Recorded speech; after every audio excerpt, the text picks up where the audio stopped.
آج کی کہانی ماں کا آخری پیغام۔ شام کے سائے آہستہ آہستہ شہر میں پھیل رہے تھے۔ پیپل کے درخت سے گرتے زرد پتے ہوا کے ساتھ سرسرا رہے تھے۔ گھر میں عجیب سی خاموشی تھی، ایسی خاموشی جو بولتی ہے، جو دل پر وطن بن کر بیٹھ جاتی ہے۔ کمرے کے کونے میں لکڑی کا پرانا پلنگ تھا جس پر اماں لیٹی تھی، سانسیں دھیمی، آنکھیں نیم وار، مگر چہرے پر وہی مانوس شفقت۔ احمد دروازے کے پاس کھڑا تھا، قدم آگے بڑھانے کی ہمت نہ ہو رہی تھی۔ وہ جانتا تھا کہ یہ لمحات عام نہیں، یہ شاید آخری ہوں۔ اس کے ہاتھ کانپ رہے تھے، دل زور زور سے دھڑک رہا تھا، جیسے سینے میں قید کوئی پرندہ باہر نکلنا چاہ رہا تھا۔ احمد آواز بہت ہلکی تھی مگر دل سے اترتی تھی۔ وہ لپک کر قریب آیا، اماں کے ہاتھ کو اپنے ہاتھوں میں لیا، وہ ہاتھ جو کبھی اس کی انگلی پکڑ کے چلنا سکھاتے تھے، آج خود سہارے کے محتاج تھے۔ اماں میں یہی ہوں۔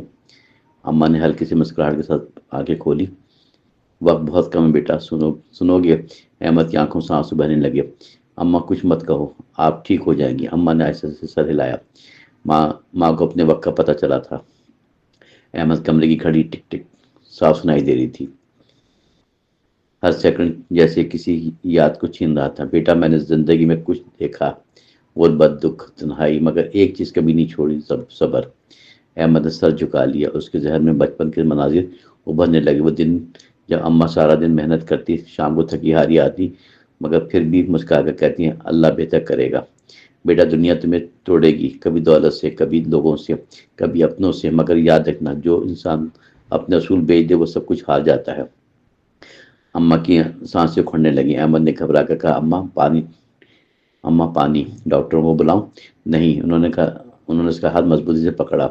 میری بات یاد رکھنا، یہ میرے آخری پیغام ہے۔ احمد کے دل میں خوف اتر آیا، دس آخری کسی خنجر سے کی طرح لگا۔ نماز کبھی مت چھوڑنا، چاہے دنیا ساتھ چھوڑ دے، خدا نہیں چھوڑنا۔ کھڑکی سے شام کی روشنی بدہم ہونے لگی، جیسے دن بھر رخصت ہونے کو ہے۔ میں نے تمہیں ہمیشہ سچ بولنا سکھایا، یاد رکھنا۔ احمد نے اس بات میں سر ہلایا۔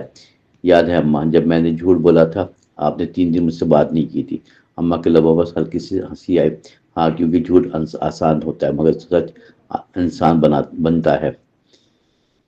ایک لمحے کے وہ خاموش ہو گئی، سانس ٹوٹی، جڑی رہی۔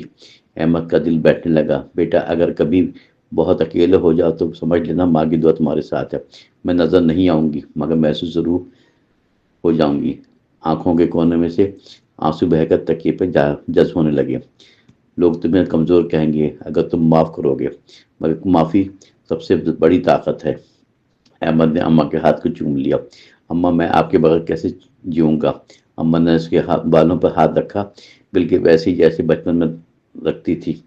ماں جسم سے جاتی بیٹا، تربیت بند کر رہ جاتی ہے۔ کمرے میں خاموشی پھیل گئی، گھڑی رک سی گئی۔ اماں کی آنکھیں بند ہو چکی تھی، چہرہ پرسکون تھا، جیسے کسی گہری نیند میں ہو۔